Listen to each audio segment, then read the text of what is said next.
La zona d'actuació, ubicada en el terme de Benifairó de les Valls, comunica la vereda de la Font amb el Camí de Sagunt.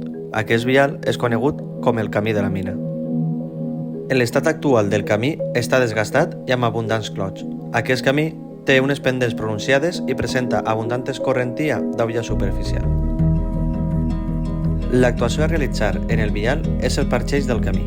Aquest consisteix en el buidatge dels clots fins a 2 centímetres de profunditat. Seguidament, la compactació de la subbase resultat. Una vegada finalitzat això, es realitza un reperfilat i neteja de la vora del parxe.